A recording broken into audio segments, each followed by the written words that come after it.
Hey guys, welcome again. Today I am going to talk about the web series The Whistleblower Season 1. आज हम इसके episode 3 के बारे में बात करने वाले हैं एंड इसके एपिसोड 1 एंड 2 को ऑलरेडी मैंने अपने चैनल पर काफ़ी अच्छी तरीके से एक्सप्लेन कर दिया है। इसकी लिंक आपको डिस्क्रिप्शन में मिल जाएगी। So without wasting time let's come to the point. इस एपिसोड की स्टार्टिंग में हमें दिखाया जाता है कुछ सीबीआई ऑफिसर्स को जो कि एक घर में घुस जाते हैं रेड मारने के लिए।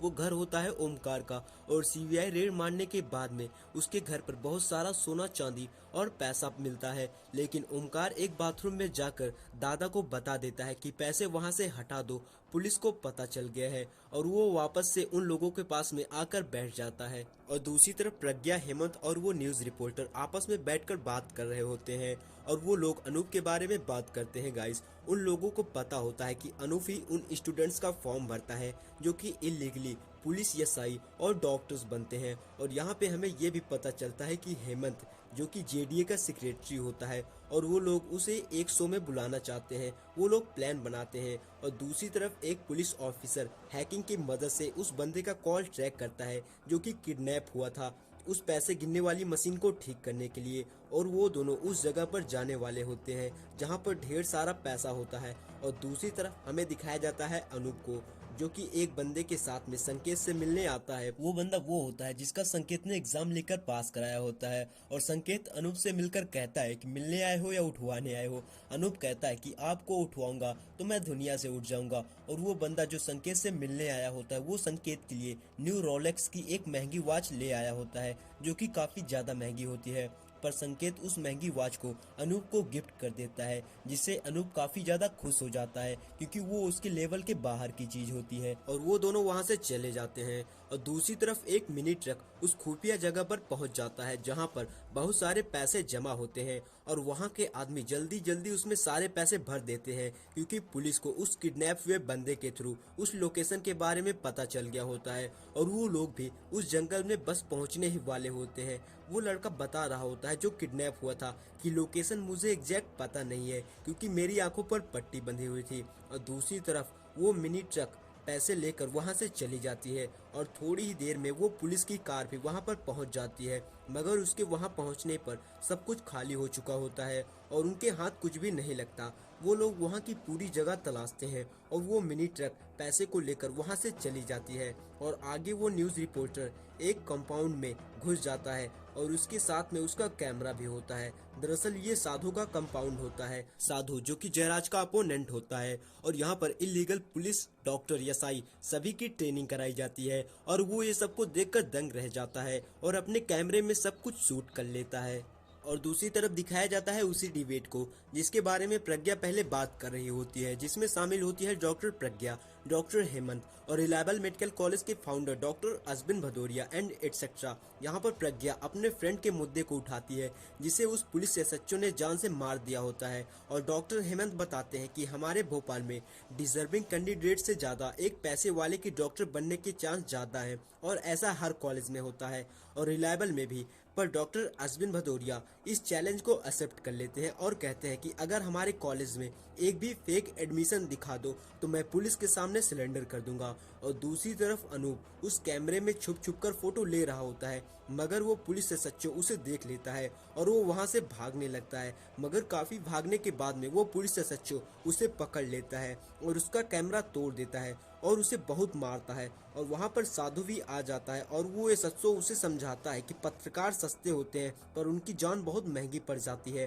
और आखिरकार वो उसे छोड़ ही देते हैं ताकि आगे चलकर वो फंसे ना। और दूसरी तरफ अनूप सारी बात अपने चैनल को बताता है और उस चैनल की मैनेजर उसे उसकी फैमिली के साथ में छुट्टी पर भेज देती है। पर वो रिपोर्टर बताता है कि इस केस की इन्वेस्टिगेशन मैं काफी दिन से कर रहा हूँ और मैं बहुत आगे आ गया हूँ। पर वो मैनेजर नहीं मानती, वो उसे छुट्टी दे ही देती है क्योंकि यहाँ पर उसकी जान को खतरा होता है और वो मैनेजर उसे डेली भेज देती है।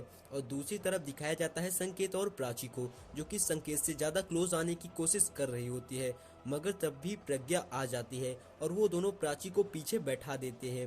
दरअसल आज प्राची का रिजल्ट आने वाला होता है इसलिए वो लोग कॉलेज जा रहे होते हैं। और यहाँ पर प्राची देखती है कि वो इस बार पास हो गई है मगर प्राची की फ्रेंड ज्योति जो कि इस बार फेल हो गई होती है और वो एक जगह बैठकर रो रही होती है क्योंकि वो एक पुअर फैमिली से बिलोंग करती है और उसको अब नेक्स्ट चांस फाइनेंशियल प्रॉब्लम की वजह से नहीं मिल पाएगा। पर वो लोग ज्योति को मोटिवेट करते हैं और यहाँ पर प्रज्ञा को एक कॉल आता है कि उसका डिबेट आज शाम 6 बजे लाइव टेलीकास्ट होने वाला है और वहाँ पर प्रज्ञा अपनी मॉम के साथ में बैठकर उस डिबेट को देख रही होती है, जिसमें वो शहर में हो रहे एजुकेशन करप्शन के बारे में सबको बता रही होती है। और ये न्यूज जयराज भी देख रहा होता है कि डॉक्टर अश्विन भदौरिया ने हेमंत को चैलेंज दे दिया होता है कि उसके कॉलेज में एक भी फेक एडमिशन नहीं मिलेगा। और जयराज को कॉल आता है कि अगर इंक्वायरी हुई तो हम सब लपेटे में आ जाएंगे, पर जयराज कहता है कि कोई नहीं, मैं संभाल लूंगा। और दूसरी तरफ वो स्टूडेंट्स प्रोटेस्ट कर रहे होते हैं जिनका सिलेक्शन इस करप्शन की वजह से नहीं हुआ, और उनका साथ देने के लिए वहां पर प्रज्ञा भी आई होती है। मगर कुछ गुंडे इस प्रोटेस्ट में शामिल हो जाते हैं और कुछ पुलिस वालों को पत्थर मार देते हैं, जिससे पुलिस वालों को लाठी चार्ज करनी पड़ जाती है, जिसमें सभी स्टूडेंट्स मारे जाते हैं और कुछ को जेल में भी डाल दिया जाता है, जिसमें प्रज्ञा भी शामिल होती है। पर संकेत अपनी पहचान की वजह से प्रज्ञा को छुड़ा लेता है, जिसमें उसे काफी मुश्किल होती है, पर वो प्रज्ञा को छुड़ा ही लेता है क्योंकि वो पुलिस एसएचओ संकेत को जानता था। और आगे संकेत को जयराज का कॉल आ जाता है। जयराज संकेत को कहता है कि यार अपने पप्पा को समझाओ वरना हम सबके लौड़े लग जाएंगे। यार हम लोग साथ में एक बड़ा बिजनेस करने जा रहे हैं, इतना तो कर ही सकते हो। और संकेत उन सबको छुड़ाकर घर ले जाता है। आगे हमें दिखाया जाता है संकेत के पापा और दादा को, जो साथ में बैठकर लंच कर रहे होते हैं। और संकेत के दादा अश्विन को समझाते हैं कि तुमने जो किया वो गलत था, इस काम में थोड़ा बहुत कहीं न कहीं गलती हो ही जाती है। और अश्विन आज एक इम्पोर्टेंट मीटिंग के लिए निकलने वाला होता है, जहां पर कुछ प्राइवेट कॉलेज के ओनर और कुछ महान डॉक्टर्स बैठे होते हैं। वो अश्विन को समझाते हैं कि अगर तुम्हें चैलेंज देना ही था तो केवल रिलायबल के लिए देते, आपने टीवी पर आकर हम सबकी नाक कटवा दी। पर अश्विन बताते हैं कि अगर चैलेंज एक्सेप्ट ना करता तो नाक कटती हमारी। गाइज यहाँ पर हमें पता चलता है कि ये सब यहाँ पर बैठे हुए इंसान करप्ट हैं, सबके कॉलेज में फेक एडमिशन है और ये सब मिलकर अश्विन को फोर्स करते हैं कि अपना चैलेंज वापस ले लो। और इसी सस्पेंस के साथ में ये शानदार एपिसोड यहीं पर खत्म हो जाता है। तो गाइज ये एपिसोड आपको कैसा लगा प्लीज मुझे लाइक और कमेंट करके जरूर बताइएगा, और हमारे इस चैनल को सब्सक्राइब जरूर कीजिएगा, और नहीं किया तो कोई बात नहीं यार, कभी भी कर लेना। And thanks again for watching this video. मिलते हैं नेक्स्ट वीडियो में, तब तक के लिए keep safe and keep watching.